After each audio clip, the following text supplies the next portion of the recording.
Assalamualaikum warahmatullahi wabarakatuh. Selamat pagi, selamat siang, selamat malam, kapanpun dan dimanapun kalian berada. Nah, hari ini kita akan membahas mengenai software atau system development life cycle ya teman-teman, di siklus pengembangan software atau sistem. Jadi kita langsung saja. Nah, bagaimana sih orang membangun software itu gitu ya? Nah, di sini kita lihat dulu.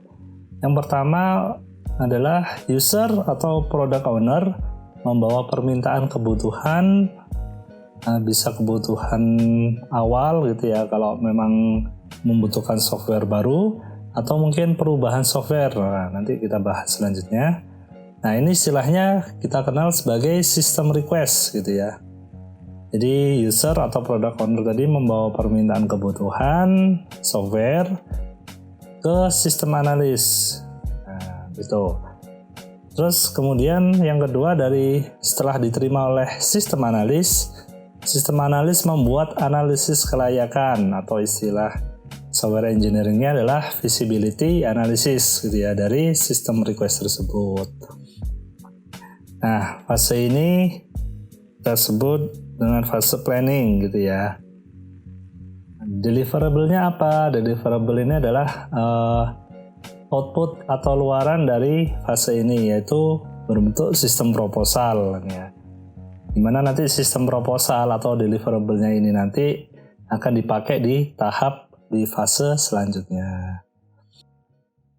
Nah, orang bangun software itu kayak gimana tuh? Ini misal ada orang, kalau semisal kita dalam satu organisasi gitu ya, dan berpikir orang tersebut memikir kayaknya kalau saya dibuatin software kayak gini jualan saya jadi meningkat deh. Nah ini seperti yang ada di bukunya Alan Dennis ini ya. Dia menuliskan, dia membuat seorang tokoh fiktif gitu ya, namanya Margaret Mooney. Dia berada di divisi marketing gitu ya. Nah, si Margaret ini tadi pengen mulai jualan lewat internet. Karena apa? Dia selama ini jualannya di gerai-gerai yang ada di mall lah. Itu sewanya mahal gitu ya. Jadi si Margaret ini pengen dibuatin software gitu ya. Dia ingin jualan lewat internet atau secara online. Nah, kemudian ada ide yang keluar, saya kayaknya jualan lewat internet deh. Saya butuh sistem untuk jualan lewat internet, gitu ya. Seperti yang dikatakan oleh Alan Dennis di bukunya, kapan proyek itu dimulai, gitu ya. Proyek dimulai itu ketika ada satu orang yang melihat bahwa ini kayaknya kalau saya jualan, saya pakai IT kayaknya bagus nih, gitu. Bagus itu dalam artian ada benefitnya, ada keuntungannya untuk saya gitu ya. Nah kayak gitu tuh, berpikiran seperti itu permintaan seperti itu istilahnya adalah system request teman-teman. Nah system request ini kemudian diserahkan kepada divisi IT kalau semisal di satu organisasi ya. Kalau beda organisasi berarti kita menyerahkannya kepada pihak vendor atau pengembang software. Nah, nanti pengembang itu melakukan feasibility analysis. Jadi kalau semisal di divisi IT itu yang bekerja untuk membuat feasibility analysis, ini adalah sistem analisnya kayak gitu ya teman-teman. Nah, feasibility analysis ini gimana sih? Jadi dia menilai layak nggak sih aplikasi ini dibuat gitu ya. Nah, divisi IT ini ngecek apakah ini layak ya kita mengembangkan.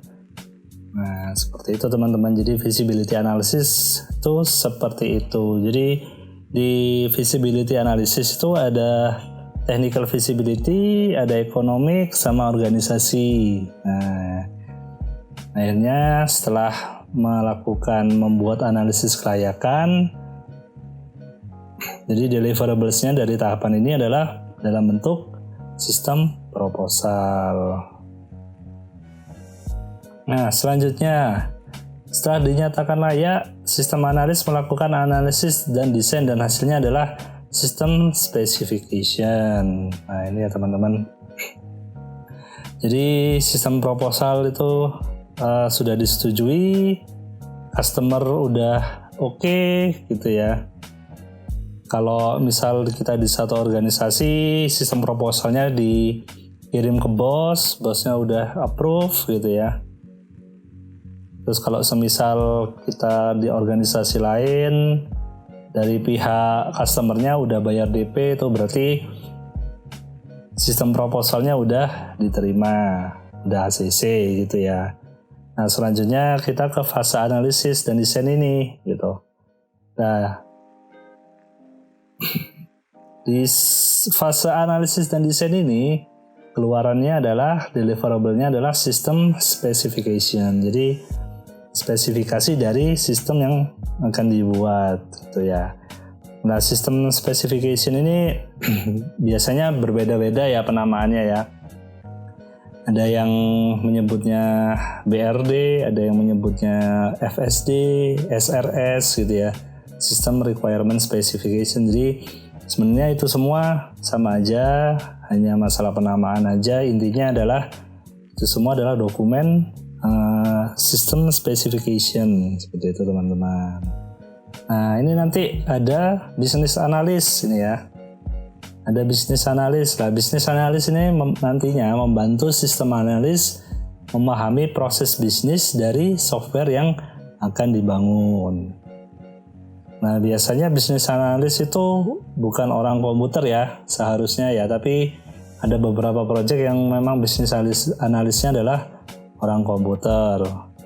Tapi sebenarnya business analyst itu harusnya di business domain. Maksudnya gimana sih? Maksudnya misal nih kita mau membangun sebuah software gitu ya, software untuk pendidikan ya, berarti business analysnya adalah lulusan dari sarjana pendidikan gitu ya. Jadi sesuai dengan domainnya, sesuai dengan bidangnya kayak gitu. Misal kita mau buat software tentang perbankan, ya udah berarti bisnis analisnya adalah seorang lulusan sarjana ekonomi misal kayak gitu. Nah, seperti itu harusnya seorang bisnis analis. Nah, setelah sistem specification ini telah dibuat, selanjutnya adalah ini ya, tahapan selanjutnya sistem specification-nya diserahkan oleh sistem analis ke programmer untuk dilakukan konstruksi atau memulai codingnya. Jadi codingnya itu dimulai di sini ya teman-teman. Ini adalah di fase implementation itu ya. Jadi sistem spek keluar, customernya juga udah setuju. Jadi tiap fase itu kita komunikasikan ya sama customer. Kita ini sebagai pihak vendornya, kita beritahu ke customer sudah setuju. Nah kalau udah setuju, sistem spek tadi kita kirimkan ke programmer biar dikerjakan. Nah setelah tahap konstruksi ini sudah selesai, selanjutnya software ini dites ya teman-teman ya, diuji gitu ya. Nah pengujian ini ada 4 ya.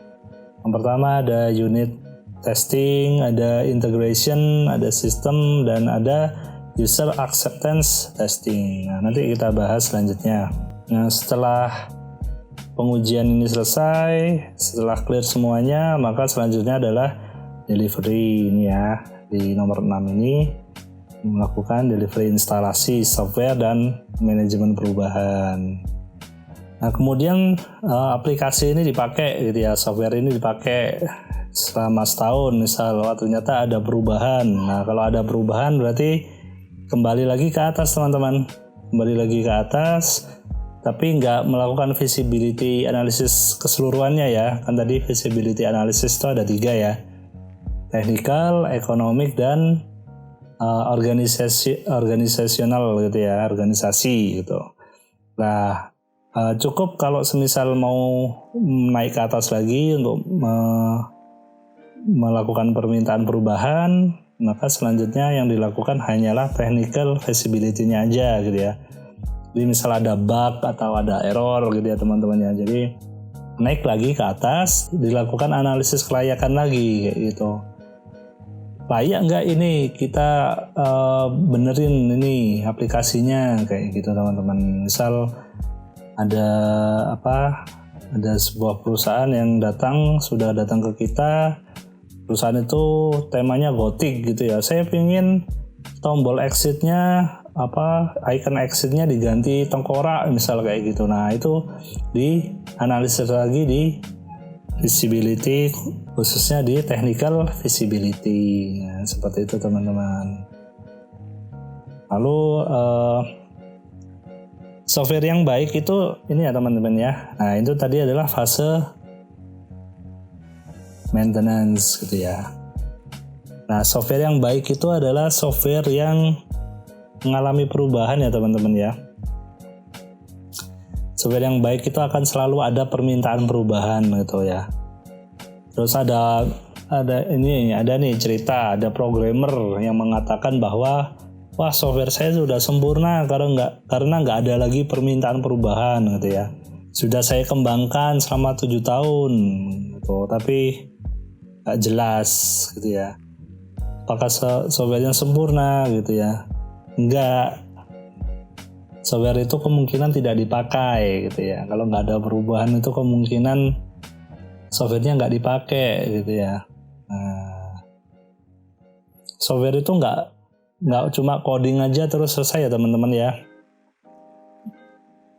Nah di maintenance ini jauh lebih rumit ya teman-teman. Nah, di fase maintenance inilah mengapa kita sebagai vendor harus membuatkan dokumentasi yang lengkap gitu ya. Karena kontrak maintenance itu akan selesai misal 6 bulan atau setahun gitu ya. Jadi dokumentasi itu harus lengkap. Kita harus delivery sekaligus kasih knowledge gitu ya ke customer, ke user atau product owner-nya gitu ya teman-teman. Jadi misal dipanggil nih, kita sebagai vendor gitu ya, kita panggil nih user sama developer IT-nya yang ada di perusahaan yang udah mesen software ke kita gitu. Nah itu kita kasih training untuk user dan developernya tadi. Nah kita jelaskan tuh, kasih pengetahuan, kasih knowledge. Ini software, ini loh caranya software saya cara mengelolanya itu seperti ini gitu loh. Oh, dijelaskan lagi sistem speknya dulu seperti ini ya, gini. Udah saya update juga, ngikutin yang paling baru, gini. Terus kalau pingin ada perubahan-perubahan bisa dilakukan seperti ini. Nah, jadi seperti itu ya. Jadi dokumentasi itu harus lengkap teman-teman. Dokumen-dokumen mulai dari awal sampai yang terakhir hingga proses permintaan perubahan itu seperti apa harus ada semua gitu. Kenapa kok harus lengkap dokumentasinya? Ya iya karena kita itu jualan software gitu ya. Nah, definisi software itu di sini kalau kita hanya kasih codingnya aja ke customer kita, ke user kita itu bukan software. Jadi software itu definisinya adalah kode program plus dokumentasi.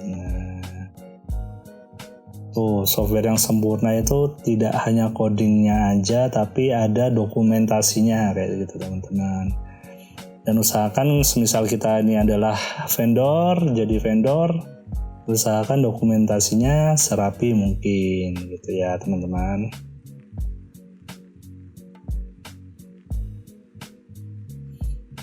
Nah seperti ini ya peran dalam pengembangan software.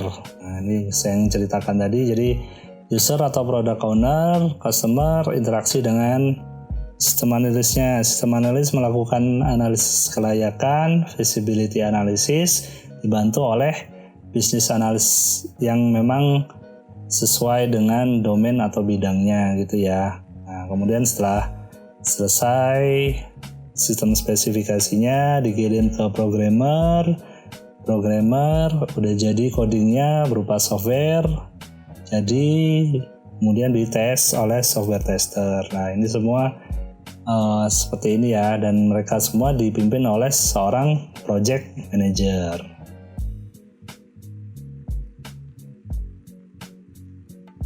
ini ya penjelasannya mengenai user atau product owner. Jadi user atau product owner ini adalah pihak yang membutuhkan software, ini ya, requirement, yang menganalisis bahwa ada business value, benefit, ini ya, apabila suatu proses bisnis diautomasi menggunakan software. Nah, jadi biasanya memang user atau product owner ini orang-orangnya bukan orang-orang IT ya. Biasanya orang-orang marketing kayak gitu ya. Jadi misal di dalam sebuah perusahaan gitu, jadi ada divisi IT, ada divisi marketing, ada divisi yang lain-lain, kan banyak ya kalau di perusahaan itu ya. Nah itu bukan berarti kemudian ada divisi IT terus divisi IT yang disuruh cari, ayo buat apa sekiranya software yang cocok untuk perusahaan kita, nggak gitu ya caranya. Jadi biasanya yang punya ide, yang bisa melihat potensi peluang itu biasanya dari divisi-divisi lain gitu ya. Jadi misal dari marketing, wah kayaknya sistem penjualan kita ini nggak bisa nih kalau offline terus. Nah kita itu butuh sistem kayak cerita yang tadi ya. Kita butuh sistem agar bisa menjual secara online. Nah itu kan yang punya ide kan bukan orang IT ya. Nah orang IT ini hanya menjalankan tugas untuk melakukan kelayakan itu tadi, kemudian melakukan sistem analis dan desain, coding dan seterusnya kayak gitu teman-teman. Nah permintaan ini tadi diwujudkan dalam bentuk sistem request namanya gitu. Saya butuh software dan lain-lain karena ini alasan itu. Nah itu namanya adalah sistem request. Terus yang kedua diperlukan skill, pengetahuan dan pemahaman tentang domain bidang dan proses bisnis. Nah jadi memang seorang user atau product owner ini memang ahli di bidangnya, misal marketing kayak gitu ya teman-teman. Jadi mereka tahu strategi apa yang harus dibuat, peluang apa yang bisa dilihat. Nah itu dari sisi sini. Jadi bukan orang IT melainkan orang yang di divisi lain gitu. Nah, bukan di bidang komputernya ya. Nah, selanjutnya ada business analyst. Nah, business analyst ini pekerjaannya membantu user atau product owner di masalah domain dan bidang bisnis dari software. Nah, ini juga business analyst ini juga membantu sistem analis tadi ya. Jadi dia ini adalah penghubung ya antara user atau product owner ke divisi IT-nya, sistem analis gitu. Jadi misal dari orang marketing tadi, divisi marketing, tolong buatkan ini dong software gitu ya. Nah, bisnis analis lah yang tahu proses bisnis yang sekiranya akan dibuat di software itu tuh seperti apa lah. Ini membantu sistem analis yang orang IT yang nggak tahu apa-apa tentang marketing. Nah, kayak gitu teman-teman. Jadi fungsinya bisnis analis itu di situ. Terus kemudian diperlukan skill, pengetahuan, dan pemahaman tentang domain bidang dan proses bisnis. Nah itu yang tadi ya. Misal memang tentang marketing, berarti sebaiknya bisnis analis ini adalah orang yang memang bidang marketing atau mungkin lulusan ekonomi dan lain-lain seperti itu, yang berhubungan dengan itu ya teman-teman.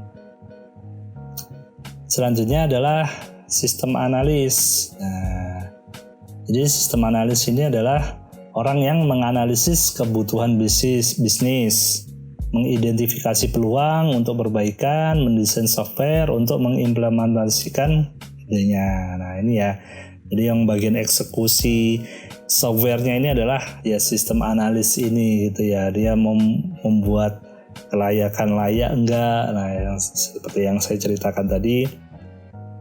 Seperti itu. Kemudian fokus pekerjaannya ke software dan sistem informasinya, bukan domain atau bidangnya. Jadi dia bukan ngurusin masalah marketingnya gitu ya. Marketingnya itu urusan marketingnya itu dibantu oleh bisnis analis tadi gitu. Jadi sistem analis fokus ke softwarenya. Apa aja? Yang pertama, bagaimana sih software itu bisa meningkatkan ROI dan mempercepat BIP dari layanan organisasi. Nah ini ya, ini adalah economic visibility. Jadi dilihat dari kelayakan ekonominya. Jadi kita jelaskan ya masalah ROI dan BIP ini. Kemudian yang kedua, mendesain software dan sistem baru. Nah, yang ketiga, menjamin standar kualitas dari software dan sistem yang dibangun. Kemudian diperlukan skill, pengetahuan, dan pemahaman tentang desain analisis, programming, bisnis. Nah, kayak gini ya teman-teman. Jadi sistem analis ini adalah divisi IT yang mereka nggak harus tahu segalanya tentang perusahaan karena memang dia fokusnya adalah di bagian IT gitu ya. Jadi orang-orang yang minta dibikinkan tuh seharusnya dari divisi-divisi lain gitu teman-teman. Nah, kemudian ada project manager. Nah, tugas utama di perencanaan, schedule gitu ya, budget dan monitoring pekerjaan. Ini adalah kepalanya gitu ya, kepala proyeknya gitu ya. Nah, harus bisa memberi jaminan bahwa kebutuhan dan business value yang diharapkan user atau product owner bisa terpenuhi. Jadi project manager ini harus tegas ya. Jadi dia membuatkan perencanaannya gimana, schedule jadwalnya, dia memanage sumber daya manusianya di situ ya, para divisi IT, para orang-orang IT ini tadi, supaya bisa membuat kebutuhan dan business value yang diharapkan sesuai gitu ya sama yang diminta oleh user atau product owner.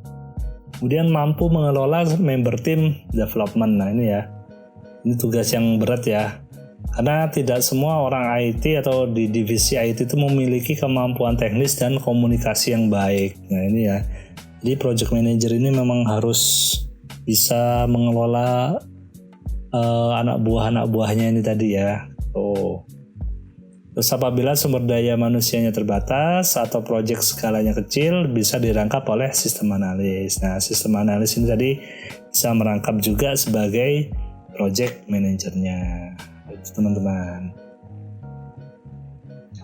Nah ini ya, jadi ini adalah siklus pengembangan software yang tadi sudah kita bahas. Nah, PADI ini ya, planning, analysis, design, dan implementation. Ini diambil dari 3 tokoh ini ya. Tyler tahun 2012, Alan Dennis 2016, Halacik tahun 2017. Ini mereka ini merangkum sebuah siklus PADI ini ya.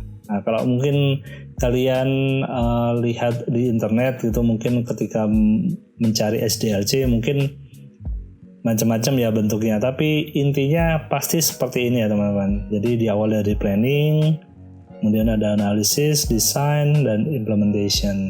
Nah, kurang lebih seperti ini. Kita singkat menjadi PADI.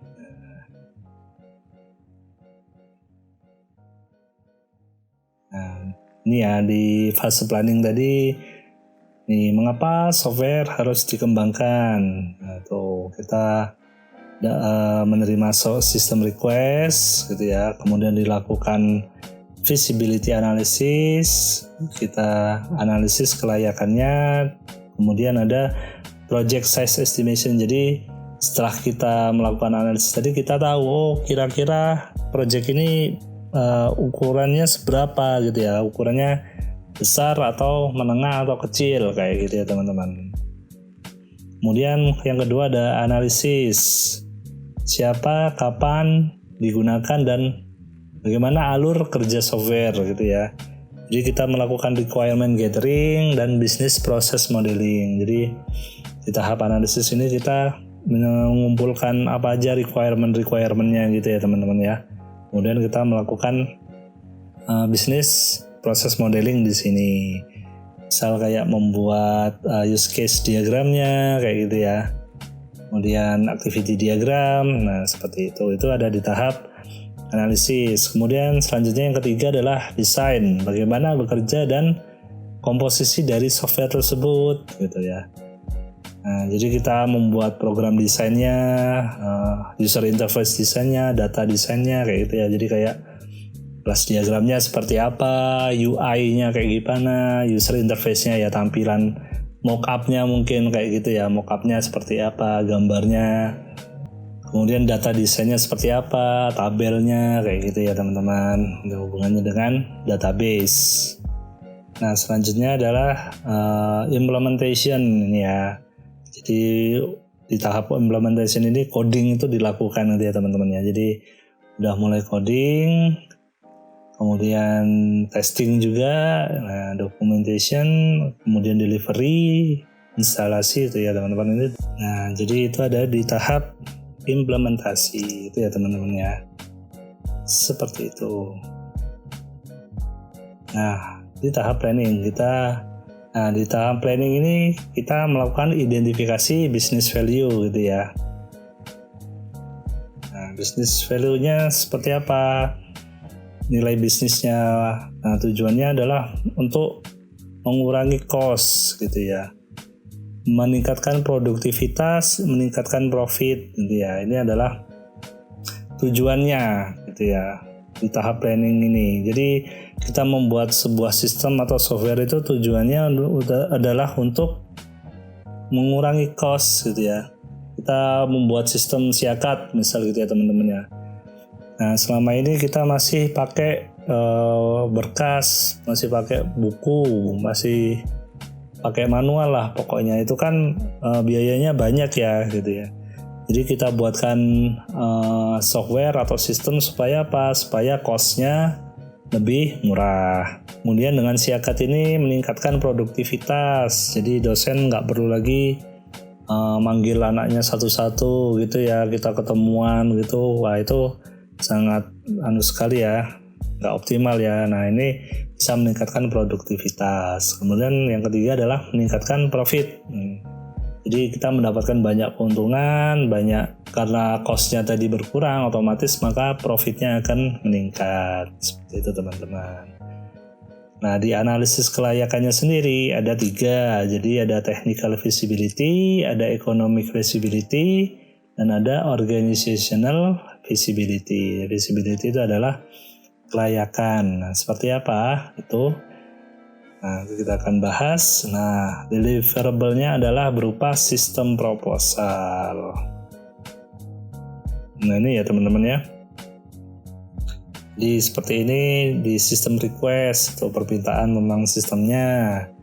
Diidentifikasi dulu business value-nya untuk mengurangi lower cost, meningkatkan productivity, meningkatkan profit atau mungkin meningkatkan intangible gitu. Misal kayak kepuasan pelanggan gitu ya, kemudian brand kita itu meningkat ratingnya, itu adalah intangible yang tidak bisa dihitung gitu ya. Ada hal yang intangible, ada yang intangible. Nah, nanti kita akan bahas selanjutnya. Kemudian di analisis kelayakannya layak nggak secara teknis gitu ya, secara ekonomi gimana. Nah sekarang kita buat aplikasi itu ntar bukannya malah untung malah rugi. Nah kayak gitu ya teman-teman. Terus di organizational apakah mendukung tujuan visi misi dari perusahaan tersebut. Itu adalah untuk analisis kelayakan. Nah ini ya yang saya ceritakan tadi di awal. Nah ini adalah sistem request dari sistem penjualan musik online. Ini contohnya ya teman-teman. Nah, di sini ada project sponsornya adalah Margaret Mooney. Dia adalah Vice President of Marketing. Jadi yang minta sistem request itu bukan orang IT ya, jadi orang marketing. Nah, business needs-nya apa? Nah, ya. Kebutuhan bisnisnya apa? Tujuannya project ini dibangun untuk mendapat pelanggan baru lewat internet. Nah, jadi yang awalnya penjualan musik ini masih lewat gerai-gerai gitu ya, di toko-toko, di mall gitu ya.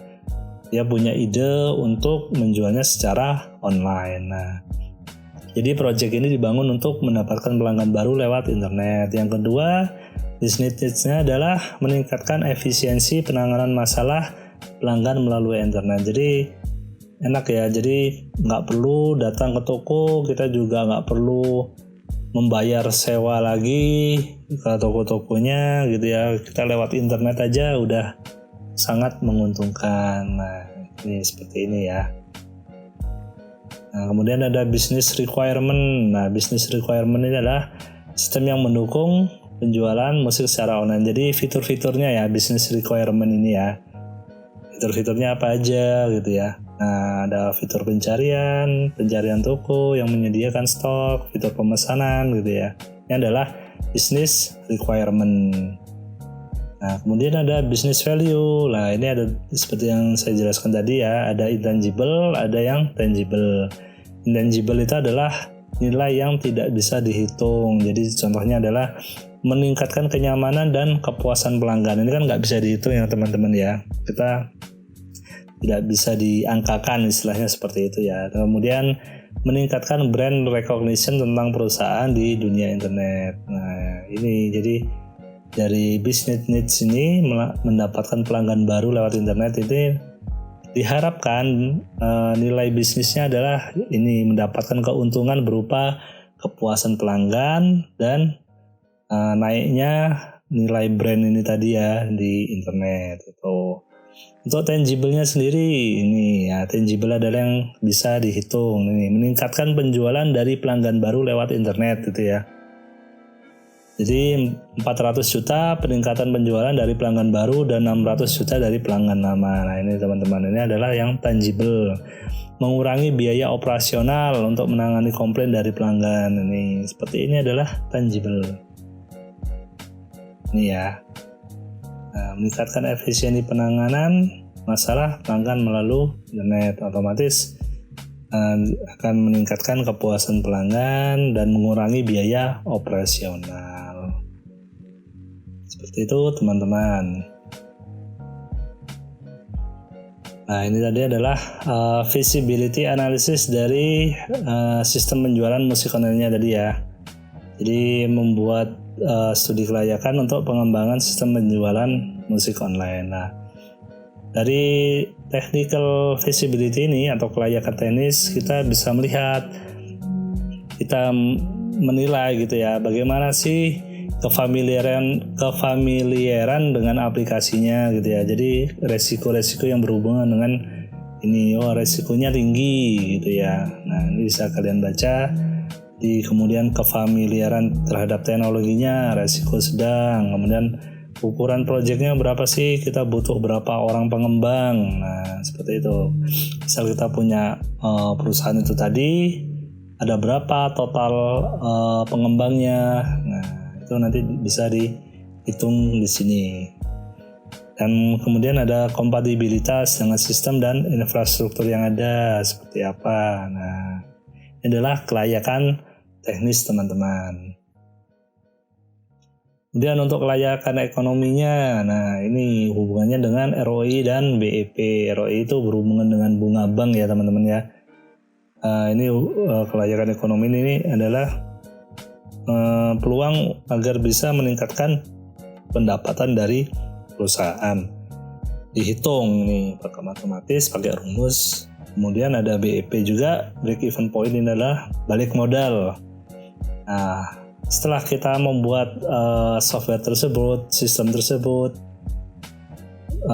dalam berapa tahun sih kita bisa balik modal. Nah, ini ada rumusnya juga ya. Jadi setelah 2,25 tahun ini diharapkan memang